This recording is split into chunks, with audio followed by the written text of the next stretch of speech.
नमस्कार, मैं हूं अशोक व्यास और पर्वों का पर्व राज अगर कहें जन्माष्टमी को एक दृष्टि से तो ये शायद गलत ना होगा। और भगवान श्री कृष्ण षोडश कला संपूर्ण, तो कैसे मनानी चाहिए जन्माष्टमी, क्या महत्व है साधना की दृष्टि से, कृष्ण भगवान के स्वरूप का कैसे जुड़े उनसे, इस बारे में बातचीत करने के लिए हमने निवेदन किया नारायण गिरी जी महाराज से, जो माउंट आबू दुलेश्वर मठ से हमारे साथ जुड़ रहे हैं। उनका बहुत आभार व्यक्त करते हुए उनका स्वागत है।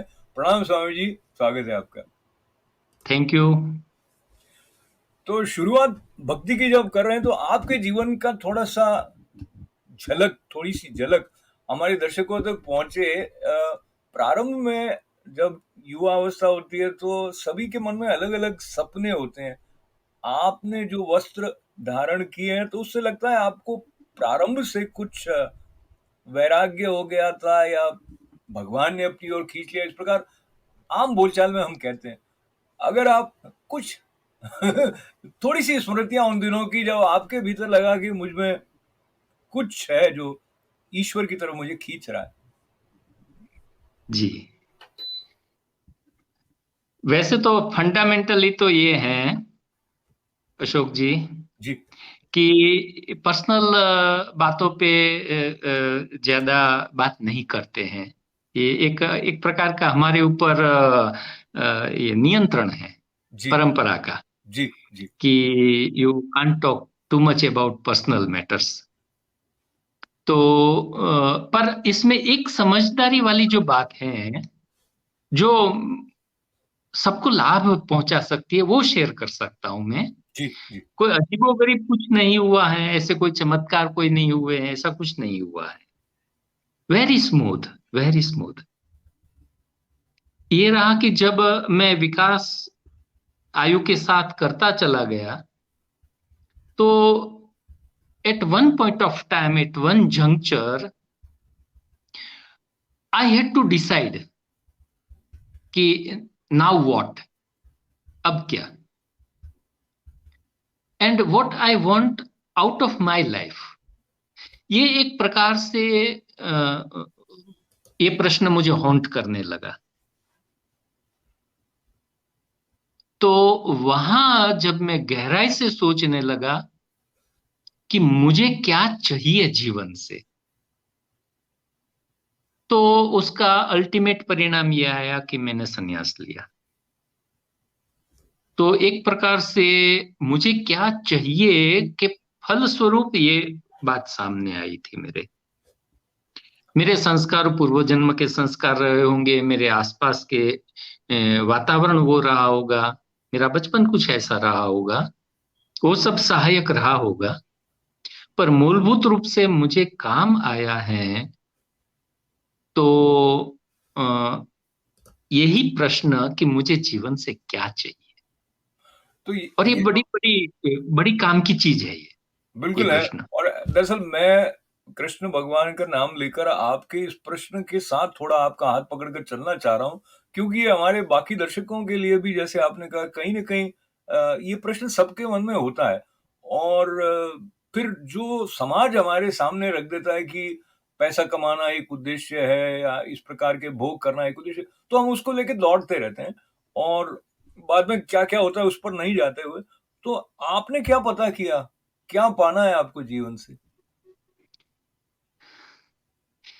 मैंने जब ये प्रश्न उठा मेरे हृदय में कि मुझे जीवन से क्या चाहिए, तो मेरे जब से मुझे स्मृति है बचपन की, तब से लेके उस जंक्चर तक का मैं सोचता चला गया कि मैंने ये चाहा था, मुझे मिला, क्या हो गया। ये चाहा था, मिला, क्या हो गया। ये चाहा था, मिला, क्या हो गया। और पता चला कि अतृप्ति वहां की वहां है। हम्म तो जब ये कि आगे ये मिल जाएगा तो क्या, ये मिल जाएगा तो क्या, ये मिल जाएगा तो क्या, तो ये भी सोचा। और मैंने पाया कि कुछ भी मिल जाने से, जिसको आप जागतिक कहो, वर्ल्डली, उससे तृप्ति तो नहीं मिलेगी मुझे। So I have to think out of box.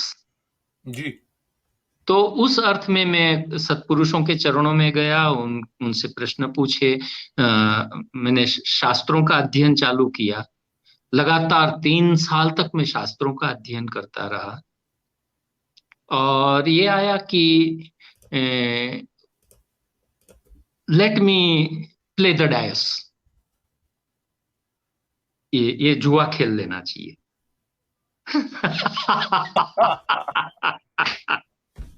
अच्छा, तो जैसे जैसे स्पष्टता होती है तो ऐसे लगता है थोड़ा कंफ्यूजन हो गया। अब जब आपने कहा जुआ खेल देना चाहिए, तो मैं, क्योंकि हम कृष्ण भगवान का स्मरण हमारे साथ में है, तो जुए की बात महाभारत के प्रसंग में भी आती है। और जुआ जब खेलने का, मुझे पता है आपने सांकेतिक रूप से कहा है, पर उसके साथ में एक लैक ऑफ क्लैरिटी कहीं न कहीं है।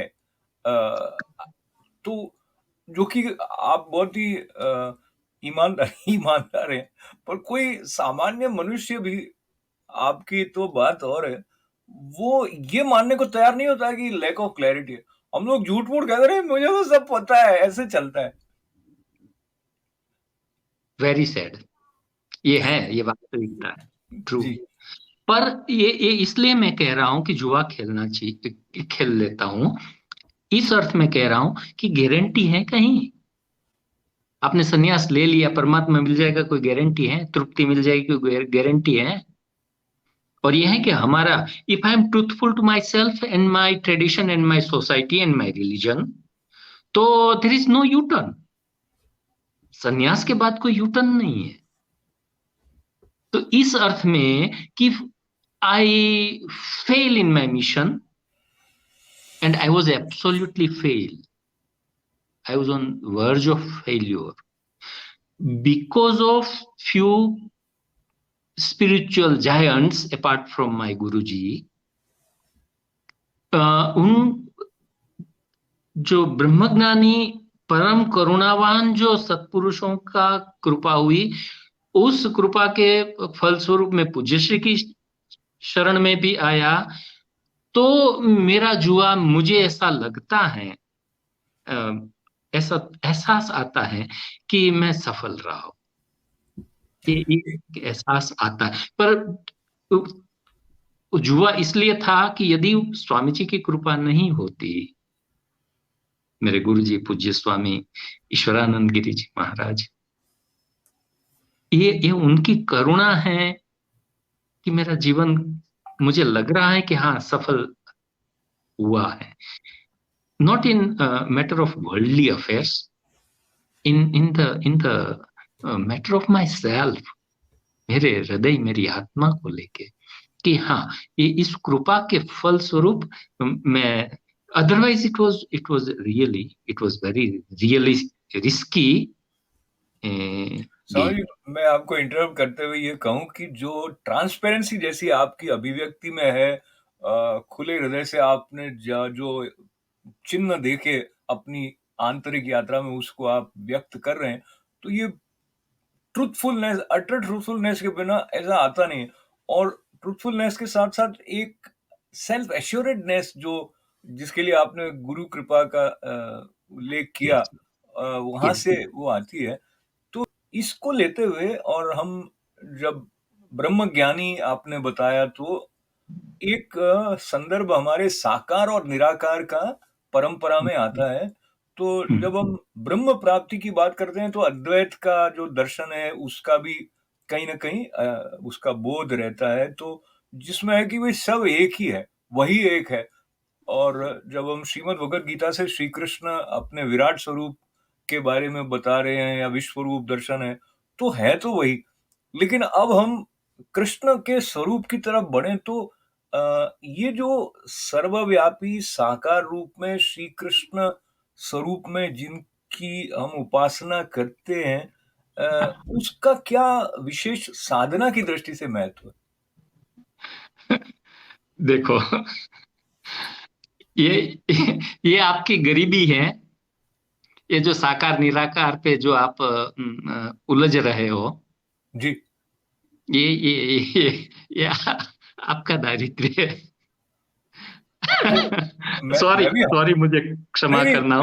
मैं हँसते-हँसते आपने जो कहा उसको मैं एक अलंकरण की तरह ले रहा हूँ, लेकिन ये मेरा सौभाग्य या दुर्भाग्य कि मैं अकेला नहीं हूँ इस दारिद्र्य में। इसलिए आप जो कहेंगे वो हम सबके लिए लाभकारी होगा। कभी मैं भी रहा हूं। तो बात ये है अशोक जी, ये साकार और निराकार जो खेल है, वो है हमारी न्यूरॉन्स का खेल है। क्योंकि जो न्यूरॉन्स बनी है हमारी, वो कॉम्प्रीहेंड करने के लिए बनी है टाइम और स्पेस में, जिसको लिमिटेड के रूप में देखा जा सके उसके लिए।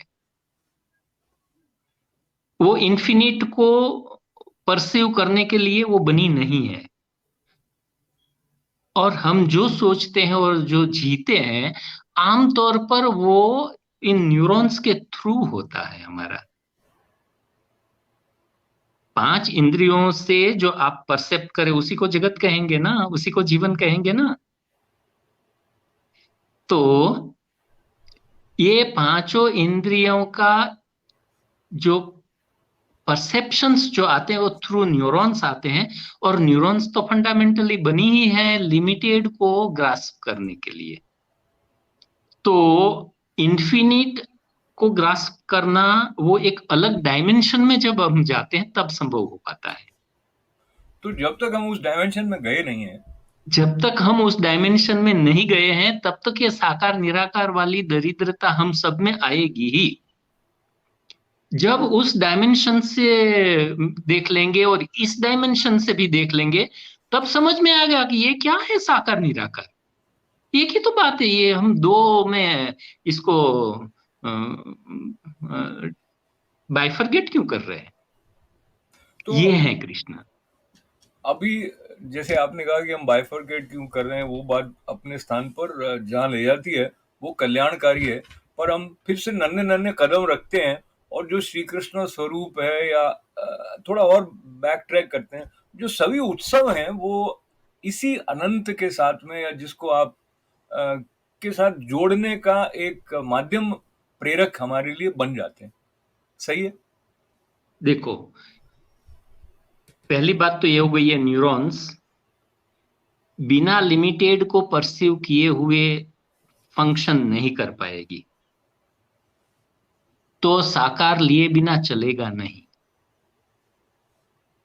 कृष्ण का स्वरूप, राम का स्वरूप एक साकार में लिए बिना उसके साथ संबंध नहीं बन पाएगा, जब तक कि उस अनंत का आपको बोध न हो जाए एक बार। तो इनिशियली तो उससे संबंध बनाने के लिए साकार को लेना ही पड़ेगा। अब जब साकार को लिया, संबंध बन गया, अनंतता में चले गए, तो पता चलता है कि ये निराकार साकार जैसा कुछ है नहीं, दोनों एक ही बात है। तब और प्रेम हो जाएगा साकार। साकार का बहुत प्रेम चला नहीं जाएगा कहीं। जी।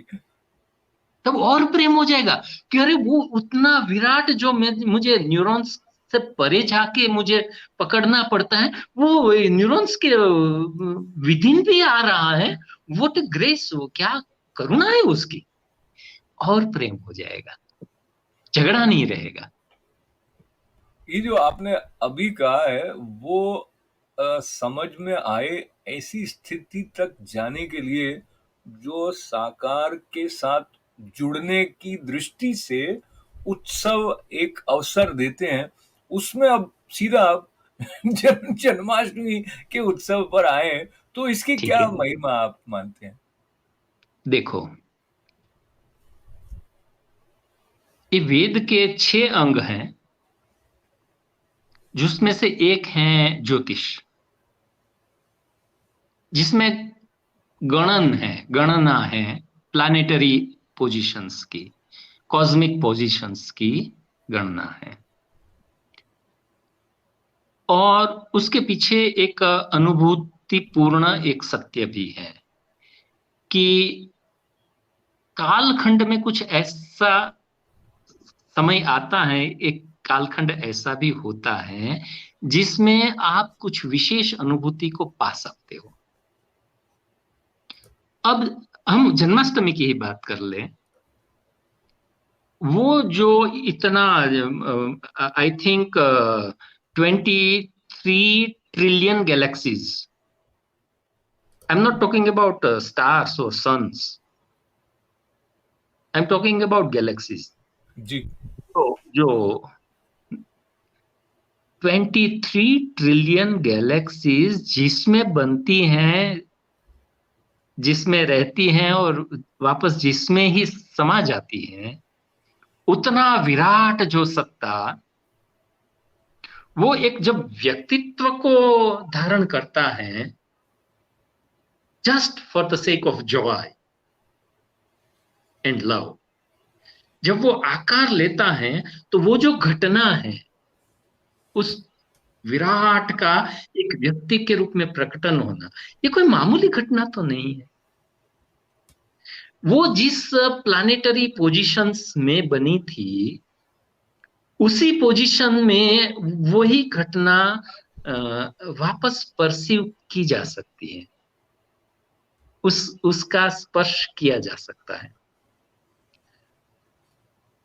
ये मिस्टिकल है, एक एक अर्थ में देखो तो ये एक तरीका जो है मिस्टिकल है।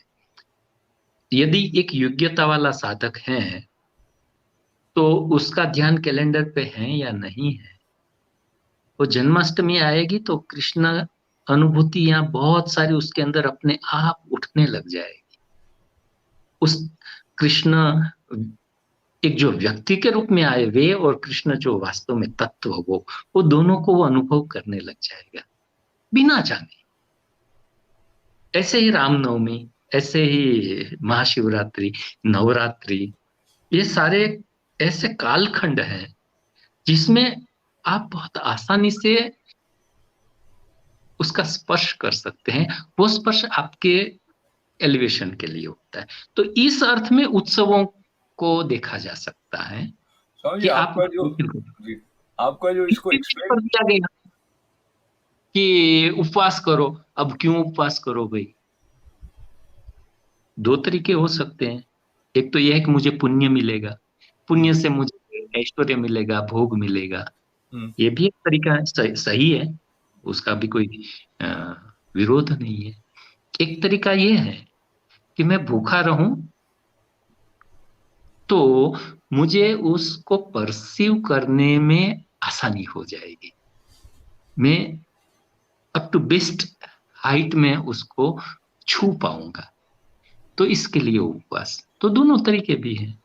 अब रही बात तीसरी, आखिरकार हम मनुष्य हैं, यदि हमारी भावनाएं भी तो हैं, हमारी कोई इमोशनल रिक्वायरमेंट्स भी तो हैं, अटैचमेंट्स भी तो हैं। तो वो जो एक व्यक्ति के रूप में मेरा परमात्मा के साथ जो एक उत्सव मनाना, वो भी तो एक रिक्वायरमेंट है। इस तरह से ये उत्सव को आप देख सकते हैं, तो और वो स्पिरिचुअल एलिवेशन तो देगा ही देगा। तो जैसे आपने बताया, मुझे लगता है एकदम ये नया ढंग है या एक अनछुआ सा ढंग है, क्योंकि जो एक पैटर्न बन जाता है उत्सवों के बारे में बात करते हुए, और ऐसा करेंगे ऐसा हो जाएगा, ये लाभ हानि वाला जो एक बार्टर सिस्टम जैसा इक्वेशन है कि भाई मंदिर में जाओ तो ये लाभ हो जाएगा, वो स्वामी जी उत्सवों के साथ भी बहुत जुड़ा है। कि तो कई लोग बाकी के समय में अपने मन की तरफ चाहे ध्यान दें या नहीं दें, उनको इस प्रकार का लगता है कि जन्माष्टमी है तो एक बार मंदिर में दर्शन कर लेंगे तो बाकी का सब ठीक हो जाए। मैं उस श्रद्धा पर भी प्रश्न चिन्ह नहीं लगा रहा हूँ, लेकिन आप जहां से बात कर रहे हैं वो थोड़ा स्पष्ट होगी तो और अधिक उसके साथ सार्थक संबंध उत्सव के साथ बन पाएगा। तो मैं आपकी बात को पुनः दोहराते हुए, जहाँ आपने कहा कि ये प्लानिटरी पोजीशन और ये वाला दिन अमुक होगा, तो अंदर से ऐसा कुछ भाव आएगा, एक अनुभूति होगी, पर वो बात मिस्टिकल है, ऐसा भी आपने कहा। तो हम सब लोग मिस्टिकल लेवल पर हैं ही नहीं है नहीं। हम जिस लेवल पर है वहां से अगर हम देखते हैं तो इस उत्सव से हम एलिवेशन हमारा जो है वो जागृत हो, हम इवॉल्व हो। उस दृष्टि से जन्माष्टमी को, जैसे आप और मैं देखते हैं एक परंपरा में है कि भाई पंचामृत से अमुक समय में श्री कृष्ण के बाल स्वरूप को स्नान इत्यादि कराते हैं, पुरुष सूक्त का उच्चारण, मंत्र उच्चारण इत्यादि होता है।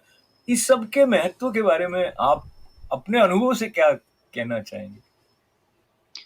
देखो, जब मैं परमात्मा के साकार स्वरूप की उपासना कर रहा हूं इस विशेष दिन में, तब उस परमात्मा को मुझे परसीव तो करना पड़ेगा। एक तो मैं हृदय में एहसास करूंगा, उसका अनुभव करूंगा कि वो क्या है। वो एक अलग टेरेन हो गई, वो एक अलग ही हो गया। एक है व्यक्ति के रूप में इस जगत में पूर्णतया एक्टिव रहते हुए मैं मेरे उस इष्ट या मेरे आराध्य या मेरे प्रेमास्पद वो कृष्ण के साथ कुछ व्यवहार करना चाहता हूँ। तो ये कि कृष्ण तो भगवान है, पहले मुझे उनके स्वरूप को तो अंदर रखना ही पड़ेगा, नहीं तो व्यक्ति की पूजा हो जाएगी। वो परमात्मा, वो जिनमें मैंने जो ये बताया ना, ऐसे अनंत ब्रह्मांड जिनमें बनते हैं, जिनमें रहते हैं और जिनमें वापस लीन हो जाते हैं, उस कृष्ण परमात्मा, उनका एक विग्रह लिया, बाल विग्रह लिया कि ये परमात्मा ऐसा बच्चा बन के आए, और उस परमात्मा के साथ अब मैं व्यवहार करना चाहता हूं आज की इस अत्यंत पवित्र दिन में।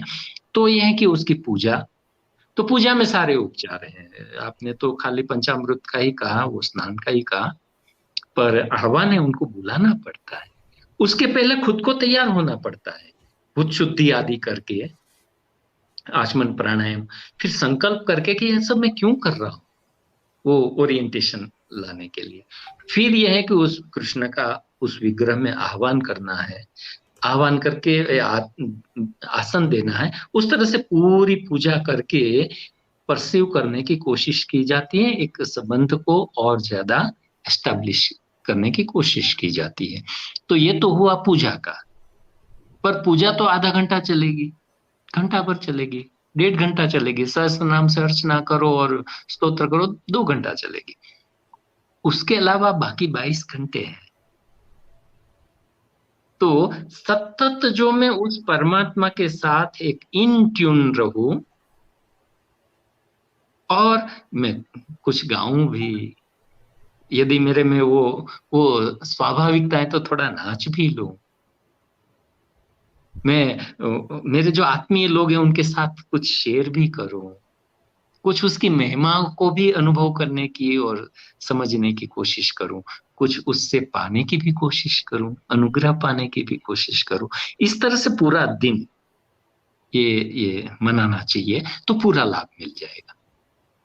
तो बहुत सुंदर समय की सीमा का सम्मान करते हुए अंतिम प्रश्न के रूप में, जो हमारे ग्रंथों के साथ जुड़ने की महिमा गुरुजनों से हम सुनते हैं, तो अ, जो श्रीमद् भागवत ग्रंथ में 10वें स्कंद में जो भगवान के प्राकट्य की कथा आती है, उसको भी कई लोग जन्माष्टमी पर उसको पढ़ें, ऐसा रहता है। आप क्या कोई जप की दृष्टि से या अध्ययन की दृष्टि से कुछ संकेत यदि करना चाहें? देखो, पहली चीज ये, पतंजलि योग सूत्र में कहा, जो जप करो उसकी भावना करो। भाव विहीन व्यक्ति, वो कंप्यूटर है, वो मशीन है, वो व्यक्ति नहीं है।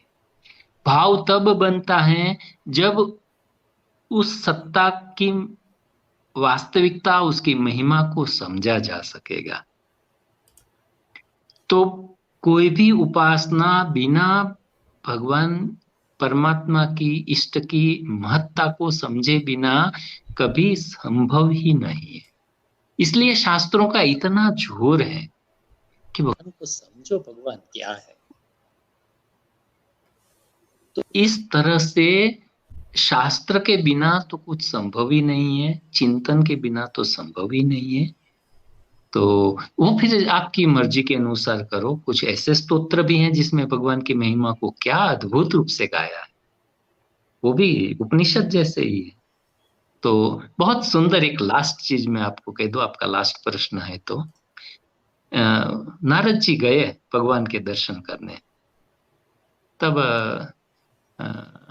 उनका वो सौंदर्य और उनकी वो देख के नारद जी अभिभूत हो गए और खो गए। तो कृष्ण के शब्द है, भगवान कृष्ण के शब्द है, माया यशा मया सृष्टा सम्मान पश्यसी नारद। हे नारद, ये जो आप देख के जो इतने चकाचौंध हो गए हो और बौरा गए हो